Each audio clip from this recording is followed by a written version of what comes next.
If on examination it appears that the applicant is entitled to a patent under the law, a notice of allowance will be sent to the applicant at the correspondence address indicated in 1.33. The notice of allowance shall specify a sum constituting the issue fee and any required publication fee, which issue fee and any required publication fee must be paid within 3 months from the date of mailing of the notice of allowance.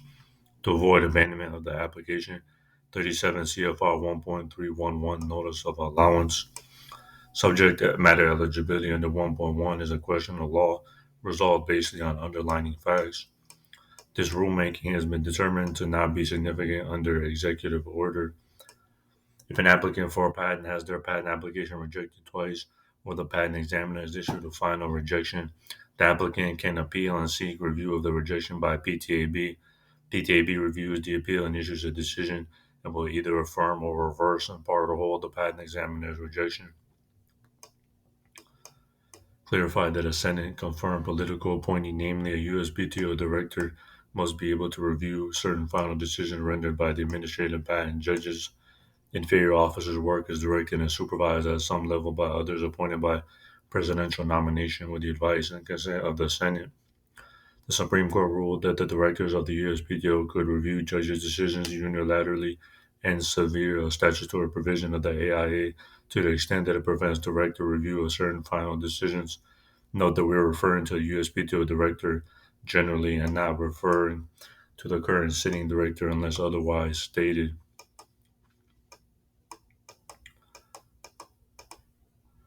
Low quality patents may be issued patents that are unclear and overly broad, which can lead to an increase in patent infringement suits and hinder innovation by blocking new ideas from entering the marketplace. Prior to this decision, it was unclear to USPTO whether under the AIA any presidentially appointed officer, such as a USPTO director, has sufficient power to unilaterally review PTAB final written decisions. The Supreme Court established in Alice that claims reciting the automation of known business methods using conventional technology are directed to an abstract idea. Indeed, Alice itself held that claims directed to automating intermediate settlements were directed to an abstract idea.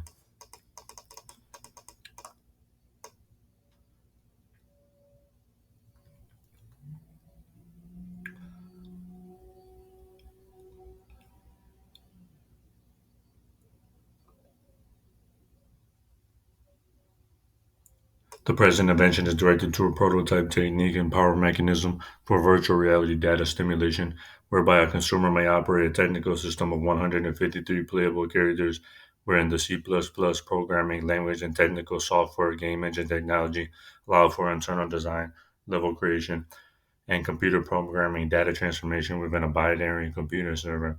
A slight sequence between software licensing, data transformation, and engineering a kinetic theory software blueprint is held within the Python scripting and data terminal source code.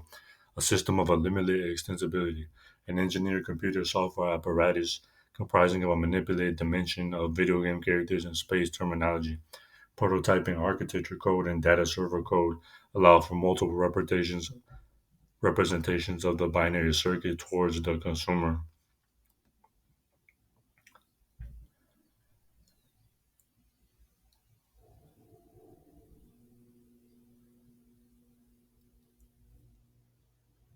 A method and system of virtual reality data stimulation directly containing an abstract reality of entertainment within a virtual reality data circuit comprising the program steps of a manipulated data system of 153 playable characters using a unified modeling language engineering platform containing certain statutory rights that is given to the creators and their signs, including the right to control the distribution of their creative works.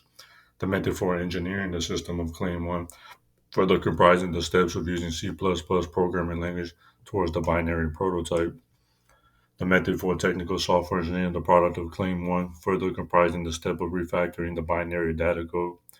The method of game engine software constructing the system of Claim 1, further comprising the steps of LOD and chaos destruction towards the end intellectual property product. The method of design, level creation, and computer programming data transformation of Claim 1, further comprising the step of a final playable prototype. Original sound recording that contains certain musical composition that comes from certain compact discs vinyl disc, open reel tape, and cassette tape, restricting general public access to the intellectual property product, barring the content provider from pretending to be said consumer. The method for distribution of the prototype of Claim 1, further comprising the step of entering into a licensing agreement with the assignee of the intellectual property rights associated with said digital product.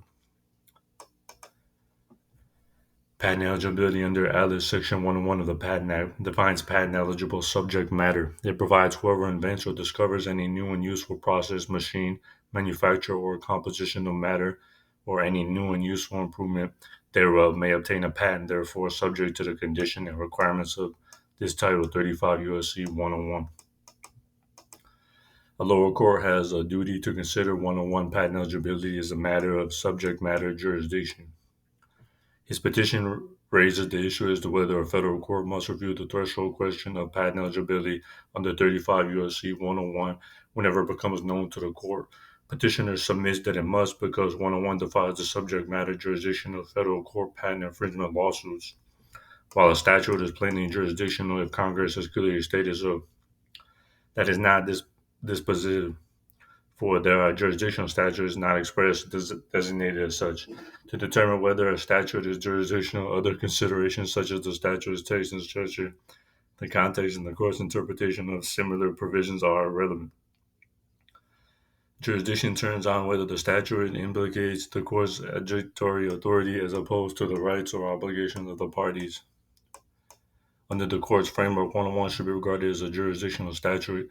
As a matter of context, 101 is set apart as the first substantive provision of the Patent Act, Title 35, and by its term defines what subject matter is eligible for patent protection. This placement was not random, but rather reflects the gatekeeping role that the statute is intended to play.